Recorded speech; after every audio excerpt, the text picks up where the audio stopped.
Hey everyone, welcome. So I'm going to go through our own website and improve its performance speed. It is built with WordPress and it is hosted at hostinger.com. I'll go through all the nitty-gritty details that I follow when I am improving, optimizing website speed. Now consider that this website is built with WordPress and hosted on Hostinger, but these executions and the thought process can be applied on any website, any platform for that matter. It's just that in WordPress there will be some tools, some plugins, or some processes that will save us some time. But other than that, the process is usually the same for everything. So let's get into it. So first of all, it's just the home page for now. The rest of the pages are done, but we are not linking to those. Another thing is that the website was done in a rush, so we haven't made it dynamic. It's just managed in templates.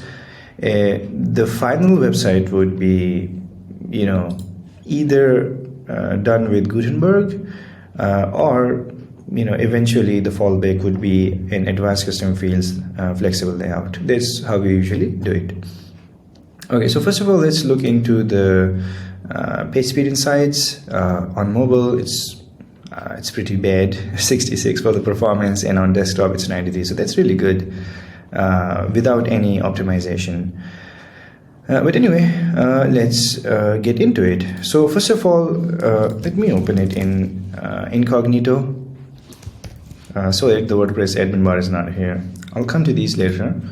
First of all, let's go through all the network events. And you can see that while I'm just on the hero of the website, I still see a lot of these things get loaded. And again, why do I have like multiple CSSs, etc.? So this is all I'm going to go through.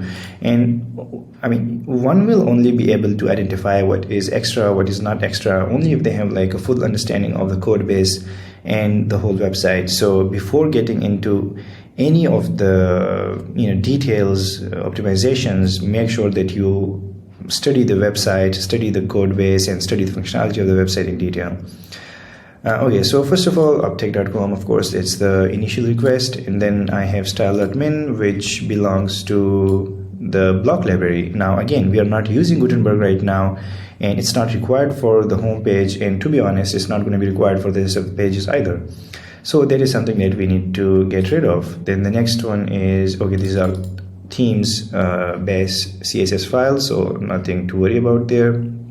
Now if I want to remove, okay, so first of all, the goal is to decrease the number of requests, and we want to decrease it because we don't really need these things. So the things that we don't need, we need to remove those. Now first of all, let's focus on this. So I need to remove the block library CSS file. I can do it in two ways. Either I can put like a custom code that strips it away for me, or another, I could use a plugin that does it in a faster approach for me. Now, I usually would go the code route, but we have been using a plugin internally for all of our websites and for client websites that, I mean, it's not that expensive, and it does the job very well. And along with removing the Gutenberg block CSS, it does a lot of other stuff as well. So I'm gonna go to the website admin. Let me put this away, plugins, and see if I have, okay, so the plugin name is Perf Matters. Do I have it installed? No. Okay, so let me install it real quick. Plugin.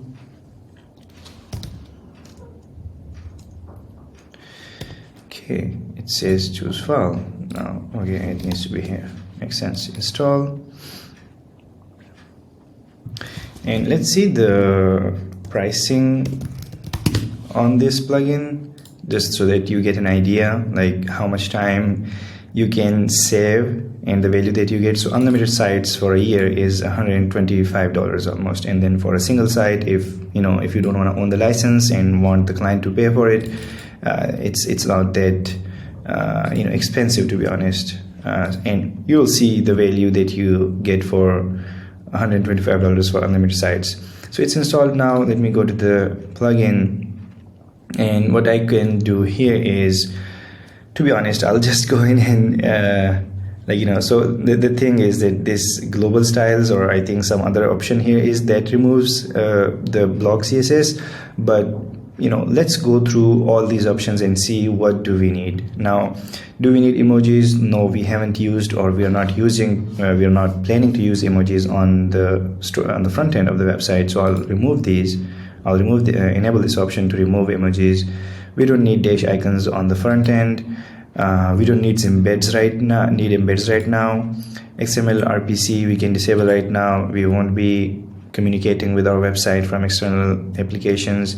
Remove jQuery migrate. We won't be even using jQuery, so eventually we'll have to remove jQuery as well.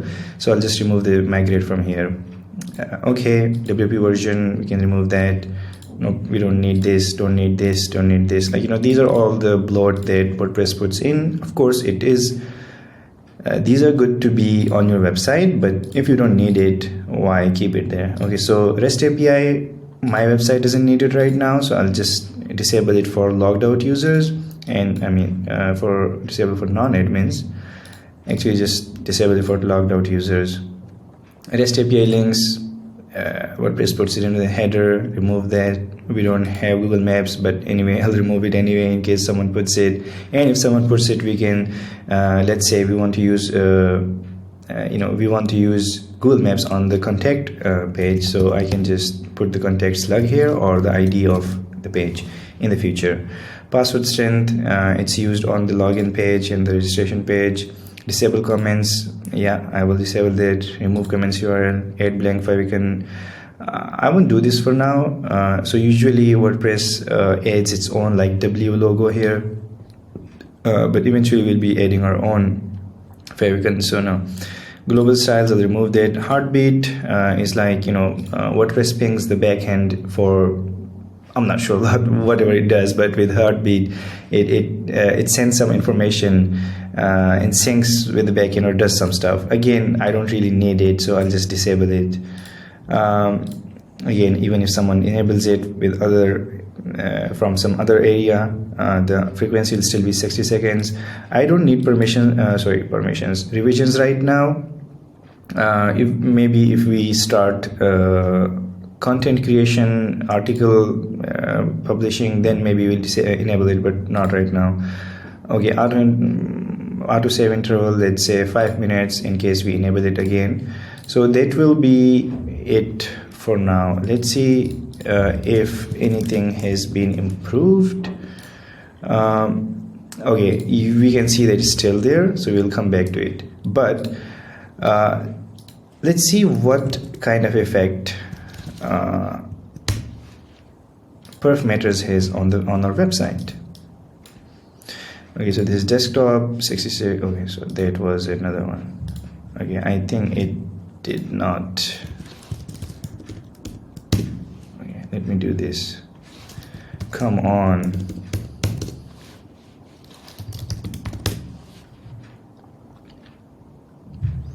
I think it's going to take some time, so what I'm going to do in the meantime is go through the other options here. Defer JavaScript, I won't do this right now. I'll do some other stuff first and then come here. Remove unused CSS. This is a very good option, but you have to make sure that once you enable it, you have to make sure that your website works correctly, because what it does is it renders your page and then figure out what CSS is usable, is currently being used by this page. So for example, the home page, and if any of the CSS is not used, it will strip that off, save a copy of the CSS that is used, and load that revised or that stripped off CSS, the CSS that is only usable by the page. So this way, if you have, let's say, a very like a big theme that has many templates, and all the CSS is loaded in the main CSS file, so it will make that way lighter. So this is a really good option to use. I will use it later on, not right now. Okay, so okay, nothing really happened. I think let me see. Okay, so just by one point here. Okay, now let's do other things with this. One thing that I think will make a lot of sense is if you look at the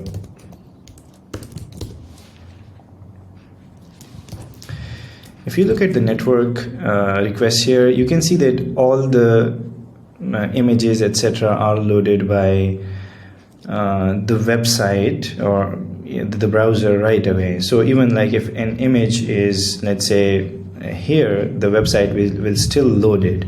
Now we don't really need those images right now, so we can lazy load those images. And again, it has a very good, Perf is a very good option for it. You can just enable it, exclude leading images. I'm not sure what that does. Maybe it's like exclude the first, like how many first images do you want to exclude. So let's say exclude a certain number of images starting from the top of the page. So yeah, I think like if you have like a hero image or something, you can say like one image. But again, since I don't have anything on the hero, the images are here, I'll just keep it as is. Iframes and videos, I don't have any iframes and videos right now. DOM monitoring, it missing, etc. Okay, and let's fade in the images that are lazy loaded. So that's it. DOM monitoring, I don't think we really need that. Now first of all, let's check if this actually works. So you see like I have 37 requests, but if I refresh, let me see how many requests does it do on initially. So see, like initially it only does like 25 requests, and then the rest are like they will be loaded one by one. So this one, see this one. So that's lazy loading for you. Now let's check, let's analyze the website again and see if that has improved anything.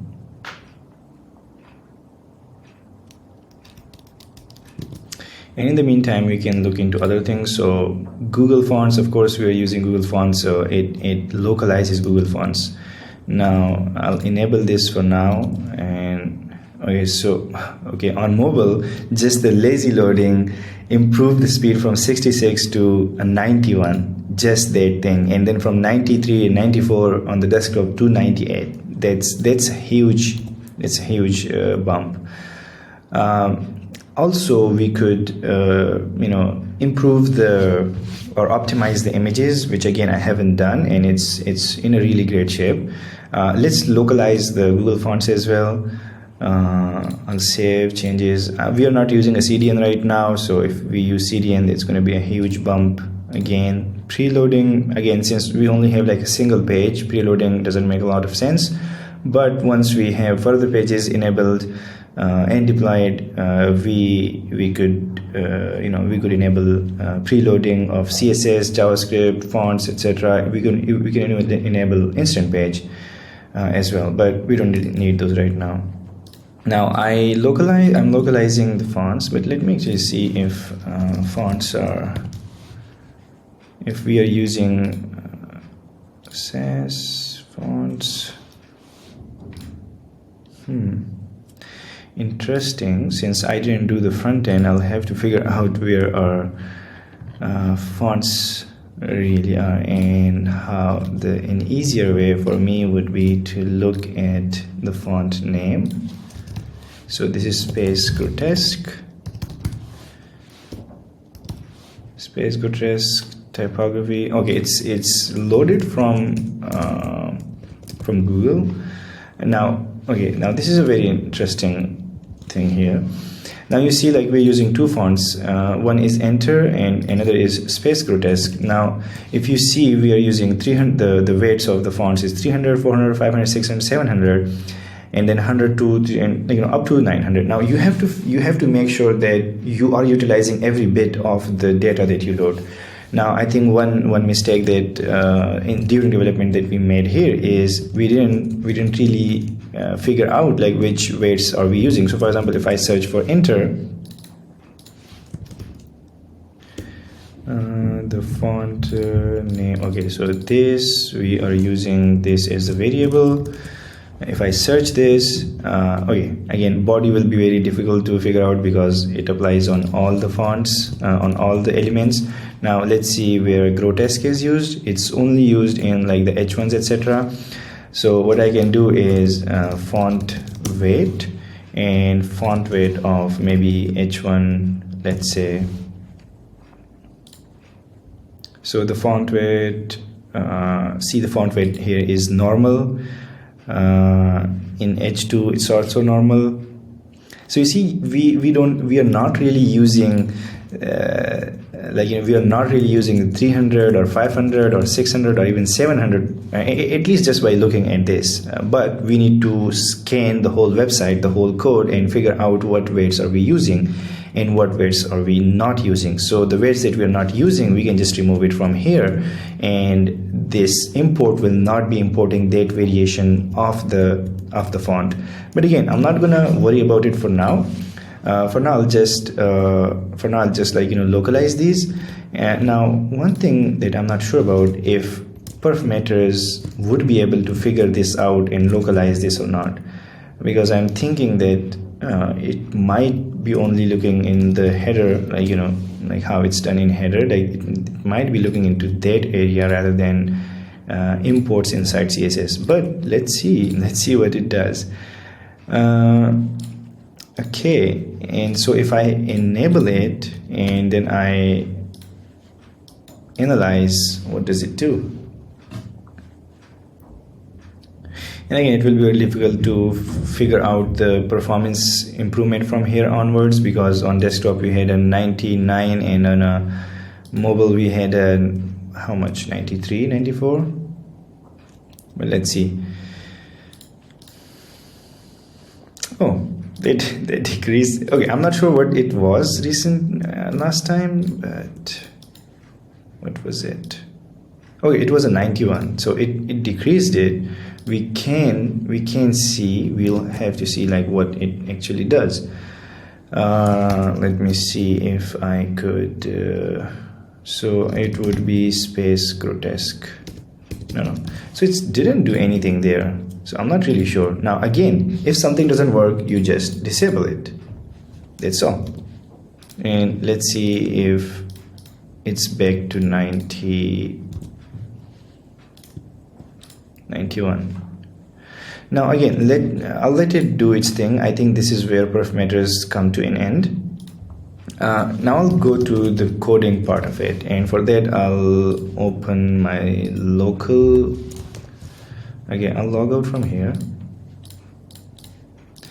Now this is okay, so that actually did something wrong, maybe because the CSS file is actually imported inside the font file is imported inside the CSS. I'll have to look into it and see if it makes any improvement if I put the file in the header.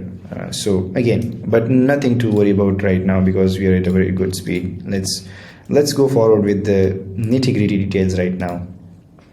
This is the server. So whatever is done here, we'll just keep it there. But in here, and actually, let me apply the same things here so that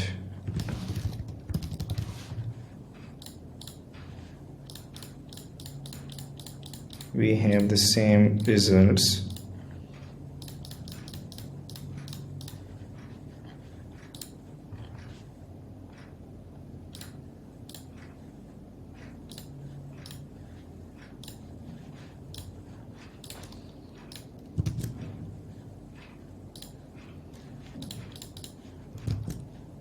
We almost have the same results. Okay.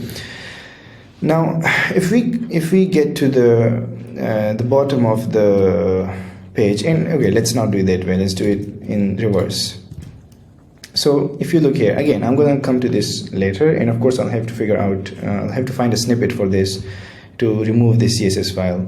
Let's not worry about that for now. Here's this widget.js file, and the widget.js file is powering this clutch .co reviews. And the widget is actually at the very bottom of the, almost like the second last section. But why are we loading it at the top, right? That's a waste of resources. And again, since Google and in other performance score tools, they can, those tools can render JavaScript, so this will be an effect there. Now, how do we deal with it? First of all, figure out where this is. So it's here. Let me put this in next line. Again, don't worry about the code. It's not done in an optimized way, and that's why we are optimizing this. Okay, so this widget.js file needs to be handled. The first thing that comes to mind is why don't we just screenshot this and use it as an image? And I think that would be a great idea, right? But then every time there is a new review, there is an update to the widget, the styles, etc., you will have to make a screenshot that way. But if you use a widget, their official widget, clutch.co's official widget, then you don't need to worry about that. So I won't go the image route right now. I'll optimize the loading of the loading of the script. Now I think I can do it in two ways. So first of all, I think I can do defer. And so what defer does is that when everything is loaded, then widget.js will start loading. I mean, maybe I'm wrong, but I think that's what it does. See, this is where the HTML loaded, the CSS file and all these things, and widget.js is one of the last areas. And I think lazyload.min.js would be deferred as well. So that's why it's kind of being loaded after. I think this is deferred and also loaded in the footer, if I'm not wrong. So that's why. Okay, so it's async and it's loaded in the footer, so that's why widget.js takes priority from that script. And then we have the gsave.min as well. I'll come to that later. Now, but what if the customer or the user never goes to that section? Then loading the widget is just a waste of resources.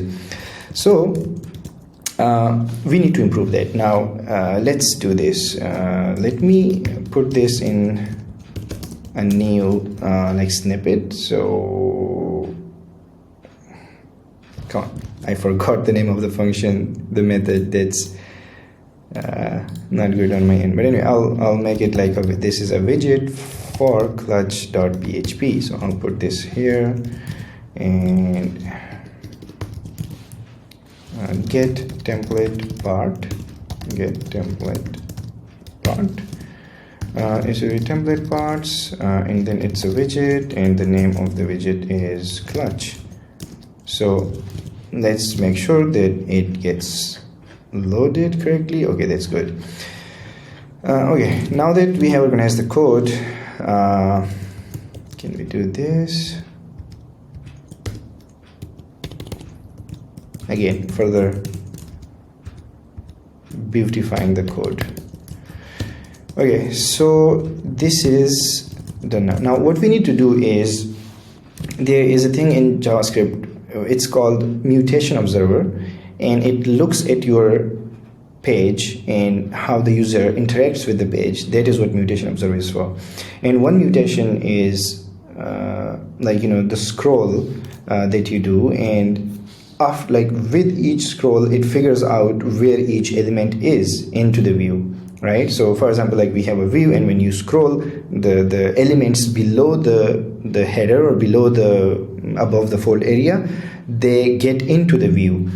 Now the mutation observer, it figures out when some of the section or when each section will be in the view, and it calculates the pixels that it is that the specific section is farther from the view. The view is the visible area of the browser. Now I could go and like write the code, but I'm just going to use GitHub Copilot, and I'm going to tell it to load this script when it is about to be in view. Again, use AI to your benefit, and that will be good. Okay, so I'm going to accept it and then see. So it says load the script. Function root margin pixel mutation observer for each mutation intersecting observe, and this options, and the threshold is 0.5. Makes sense. The root margin is 0, and how does it load it? Okay, loading. Now let's see if we get the widget.js, and I'll let me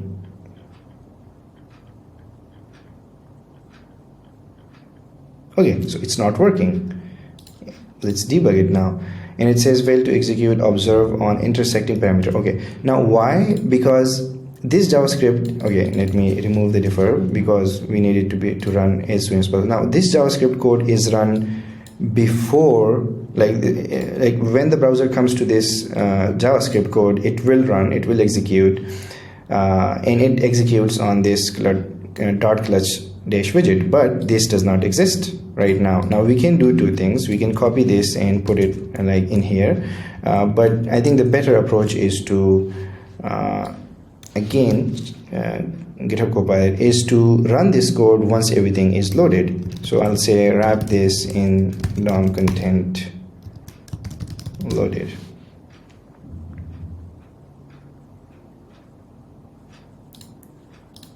I mean, I would have loaded just the observer part, but still. Now let's see if that helps us. Now the first thing to figure out, and let me remove the warnings, is that there is no error. Right? So there is no error. That's a good thing. And now we'll see if widget is okay. So widget.js is loaded. There is no error, but there is no widget at all. And again, I'll have to figure, like, I'm not going to go into the details of this, but I think what's happening is that both are kind of like, being loaded either at the same time, or the JavaScript does not get enough time to load the widget. Again, it's a bit technical. So what I'm going to do is, when everything gets loaded, I'm going to tell so when this script gets loaded, I'm going to tell it that, hey, please reinitiate all the clutch widgets. And I think clutch SDK gives us clutch.co.init. Yeah. So see, it came in. Now, again, I'm going to tell it to, when the script loads completely, run this. Accept. Okay, so on load, that should do the job. Okay, in here, it only loads when we are about to hit. Yeah, see, it hits, and the widget is here. So that's, and that is how we need to go into the detail of each file. So that's that file gone. Now I need to figure out the gsave.min. Again, this is also done. It is also in our functions, wp and q, gsave.min. It's already in the footer. I think what I could do for this is like only defer, because I need it here as well. So maybe I'll go to perf matters and come to assets, and I'll say defer JavaScript. So hopefully that will, and I think we can delay as well. I think what delay does is it looks for an user interaction and then loads all the JavaScript. So let me see if this makes any sense. Okay, I don't need this here. I need this here. Remove this. Network refresh. Okay, so the gsave, again, it's differ, so it's not going to make any sense. It's gonna get loaded anyway, And let's see if the delay JavaScript, only delay specified scripts, no delay all scripts. Let's see what that does. So the GSAP, oh, the GSAP, okay, now see, like I'm not like, you know, I haven't moved my mouse, my cursor yet, but as soon as I move it, it's gonna load all the scripts. Look at it, see. So the one, okay, so this is navigation, and to be honest, we don't really need navigation. I think it made its way from the underscores theme. Text navigation, do we need it? No, we don't need it. It just made its way from there. But just in case, I'll copy this, and throughout the theme I'll look it, it's not there, remove it, gone.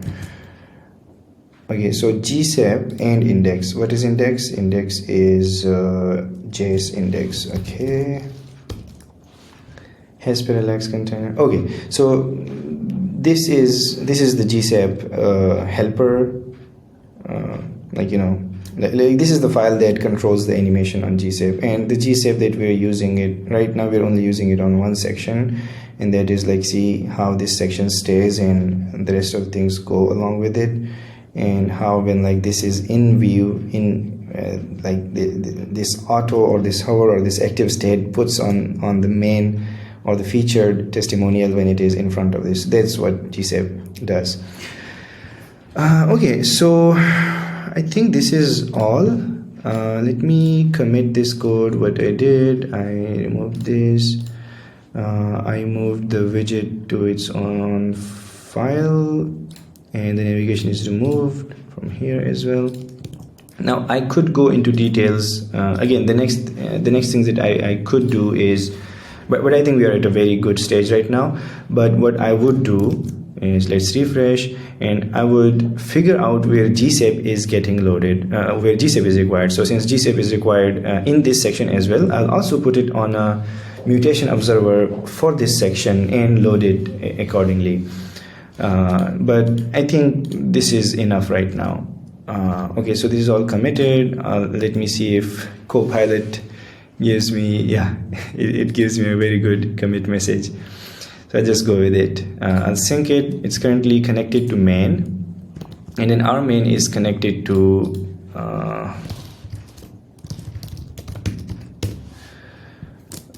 nope. Our main is connected to our WordPress instance through WP Pusher. WP Pusher connects your GitHub to your WordPress instance. You can connect themes, you can connect plugins, and see, I just need to click this button, and now my code that I pushed from here will be deployed to the website. And you can also enable auto deployment, so when you push, it will be auto deployed here. Now I'm going to open a new window so that everything's done. Now first of all, I need to figure out that everything's working. Yes, it is. Okay, it takes some time, because now again, before I lazy load the images, I need to optimize the images as well, which again, I didn't get time for it, and I'm a bit lazy because I need to optimize these and then load them to the GitHub code. Again, let's not go into that for now, but that is another opportunity. Okay, so this is all working. The one thing that's not working that I figured out is this SVG is not it's not rotating anymore, and I think it has something to do with the perf metter's lazy loading. Again, so that is something that I will fix eventually. Now let's look at the okay, so in this case, PageSpeed dev, let's see how much score did. And again, I'm not sure if we would have gained enough score from just the widget.js. But what I can do additionally is defer JavaScript, delay JavaScript, and also remove unused CSS as well. And do you want to inline it? Okay, let's inline it for now, because there won't be enough CSS, there won't be much CSS. Delay, async, remove, and yeah, I think that's all. Okay, so mobile is 84, this is 98. Let's see if this makes any sense now. Okay, Okay, this is done. Let me see if the differ is working. Yes, it is. Okay, so differ is not working.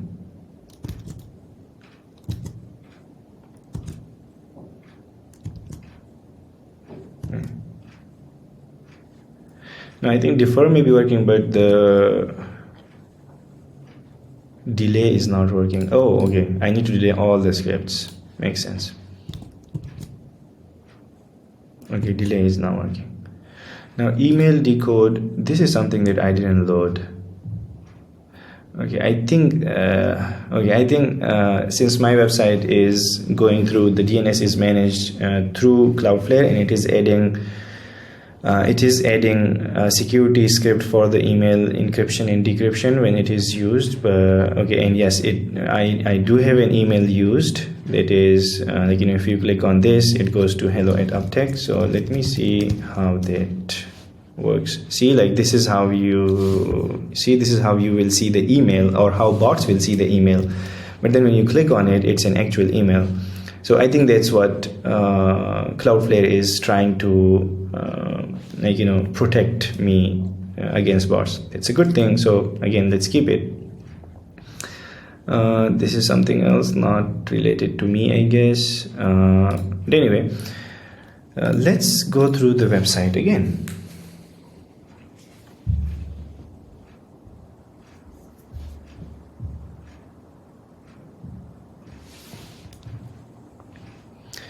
In the meantime, let's see if we could. Okay, on mobile it is 100 now. So the deferred, okay, now you see, like, most of the culprits for page optimization and page performance is the JavaScript and the CSS that you load, and of course the images. So you see, like, the bumps that we saw were when we lazy loaded the images, the assets, and second, when we lazy loaded the scripts. And so, you know, that's the main culprit. Now this website at this point does not have additional pages. It does not have any third-party pixels. So once we start adding those in, you know, we will have to tackle other areas as well in terms of improving the performance. Now, I mean, this is not part of this video, but we could also improve the accessibility. It says that the button does not have an accessible name. I think, okay, I'm gonna skip the images for now, because so it says that the button and this is a button and it does not have an accessible name. What we could do is, let's say, what's the button name? We can add it like aria label. I think that will work. And we can add something like, let's say, scroll below. And since we are using WordPress, it's always better to translate your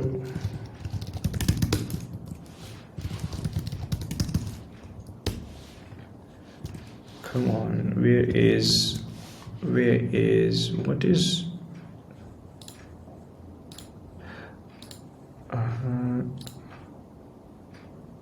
I don't understand what my I'm a little bit confused. Like, where is my domain name for the theme? Confused right now. It should be in the style.cc, but let's say it's uptech at this point. So I'll just do this and WordPress standards. So and this and this. Okay, so that should fix this. And then additionally, it says image element does not have an alt. That is a very, very, very, very good point. And I will take this, search for this, find the image here, and I'll say alt. What's the image? So dia client, dia website preview. That fixes that accessibility. Links do not have a discernible name. That is a very good point. So these let me Okay, so these links, it's saying it does not have a describable, I think. What does it say? Yeah, discernible name. I'm not sure what that means, but let's say a describable name. I think we could do ARIA label here, but I'm not sure if this will solve it. But ARIA label would be open. What's the first link? It's open Juve website, something like that. And again, translate this. Another thing would be like adding some text here that says Spain, and again you can put the same thing here, or you can say Juve logo, and here you can give it a class of like screen reader text only. Yeah, screen reader only. And then you need to put a CSS into it that like hides this, or not like display none it, but like keep it away from the canvas. So I'm going to remove this for now because I'm not really sure this will solve their problem. Skip links are not focusable. Okay, including a skip link can help users. Oh, don't I have a skip link? It's bad. But again, it's bad because we did it in a rush. Okay, we do have a skip link. It says it's not focusable. Why wouldn't it be focusable?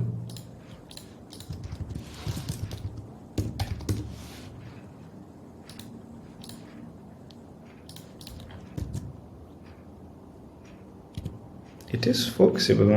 I'm not sure what's wrong with this. It is focusable and it is here. Okay, so that solves our accessibility. And then let's go to SEO. What does it say? Document does not have a meta description. Of course, we just installed the rank math SEO plugin, and we will be doing that.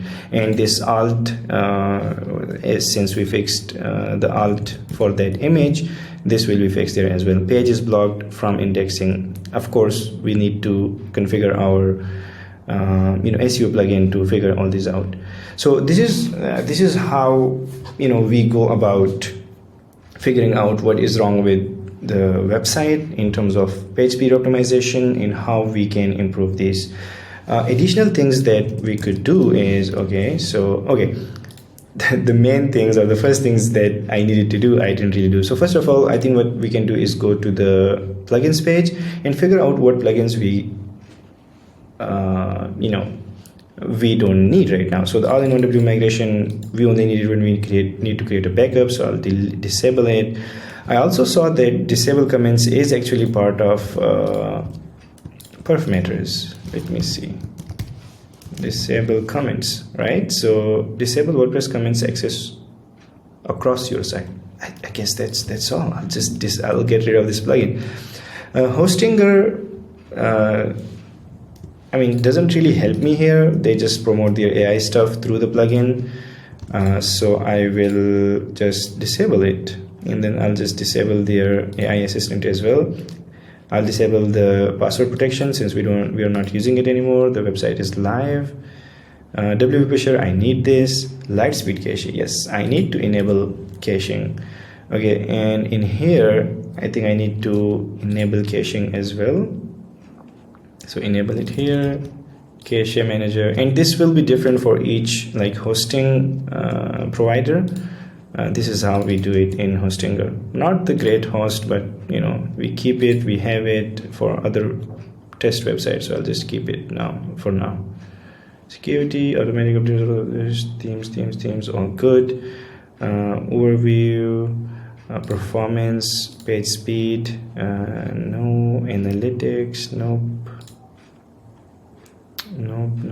CDN.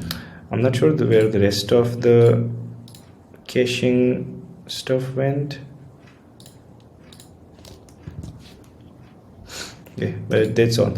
Now let's go to Lightspeed cache and enable everything here. Okay, I think this is already configured, but what we need to do is enable object cache and enable browser caching as well. General, okay, cache, login, improve HTTPS, cache, enable everything. Again, enable everything, and if it breaks the website, then go ahead and disable it one by one. and figure out what is breaking your website, and just keep that disabled, and at the very end you can figure out why that specific option is why the specific option or the specific feature is breaking your website. And yeah, that's most of these things here are like, all. I'll just enable this, because it says like when a plugin is updated or a WordPress core update happens, disable all the cache, delete all the cache. That's a very good option. In case the plugin or the theme has something new to offer, you disable the cache automatically. Yeah, that's all. Browser cache all enabled, object cache enabled, and so on. So yeah, that was all from my end. If you have any questions about the process, or if you think that I missed anything, or if you think there is an improved approach towards page speed optimization for WordPress, do let me know, and I'll see you next time.